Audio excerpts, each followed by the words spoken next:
Assalamualaikum warahmatullahi wabarakatuh. Perkenalkan, nama saya Ali Pauji dari kelas Humas 2.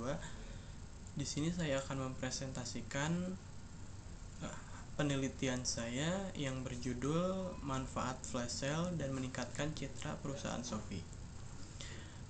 Dilihat dari fenomenanya adalah perkembangan zaman dunia teknologi sangatlah cepat. Salah satunya melahirkan wadah pembelanjaan online yang bisa dijangkau dengan jarak jauh. Seperti contohnya toko online yang bernama Shopee. Dalam perusahaan Shopee, untuk menarik minat penggunanya dibuatlah promosi berupa flash sale.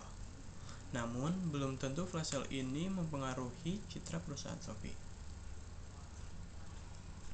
Selanjutnya ada realitas komunikasi humas. Citra perusahaan merupakan persepsi dari konsumen yang berpengaruh dan menilai perusahaan, sehingga konsumen memberikan kesan terhadap perusahaan itu dengan memproses informasi dari sumber terpercaya. Dalam meningkatkan citra baik, perusahaan Shopee memanfaatkan program flash sale untuk menarik minat masyarakat agar membeli barang yang dijual di perusahaan Shopee. Rumusan masalahnya yaitu apa bentuk flash sale yang dilakukan Shopee untuk menarik minat masyarakat dan membuat citra perusahaan Shopee sangat baik. Lalu ada tujuan penelitiannya, yaitu untuk menjelaskan flash sale yang dilakukan Shopee untuk menarik minat masyarakat dan membuat citra perusahaan Shopee sangat baik. Dilihat dari fenomena penelitiannya, metode penelitian yang dilakukan ini yaitu dengan jenis kualitatif, jenis studi kasus, yang dimana studi kasus secara sederhana diartikan sebagai proses penyelidikan atau pemeriksaan secara mendalam, terperinci dan detail pada suatu peristiwa tertentu atau khusus yang terjadi. Studi kasus dapat diperoleh dari metode-metode penelitian formal. Banyak disiplin ilmu yang menggunakan studi kasus dalam proses penelitiannya, baik itu ilmu sosial maupun ilmu eksakta, di mana menyelidiki secara mendalam tentang manfaat flash sale dalam meningkatkan citra perusahaan Shopee. Selanjutnya ada teknik pengumpulan data. Teknik pengumpulan data yang dilakukan adalah teknik komunikasi tidak langsung, yaitu pengumpulan data yang dilakukan dengan mengadakan hubungan baik tidak langsung atau dengan perantara alat. Selanjutnya ada studi kasus menurut Dezin dan Lincoln.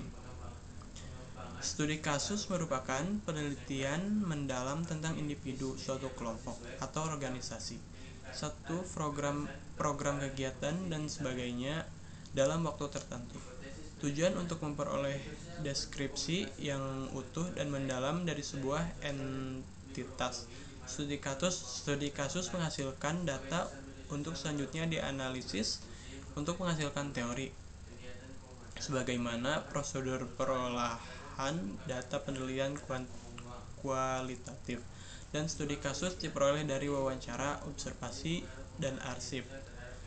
Dari sifat kasusnya yang kontemporer dapat disimpulkan bahwa penelitian studi kasus cenderung bercorak korektif, bersifat memperbaiki atau memperbarui teori.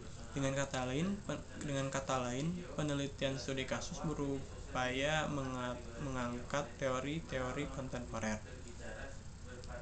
Dezin dan Lincoln tahun 1994 menyebutkan what can be learned from a single case.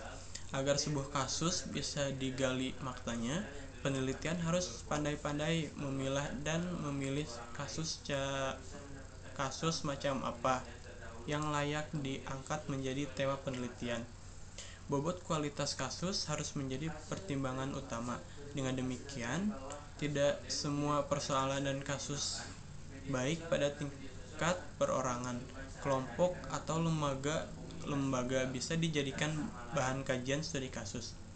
Begitu juga, tidak setiap pertanyaan bisa diangkat menjadi pertanyaan penelitian atau research question. Demikian yang dapat saya sampaikan. Mohon maaf jika ada salah kata, dan mohon maaf juga jika ada kekurangan. Assalamualaikum warahmatullahi wabarakatuh.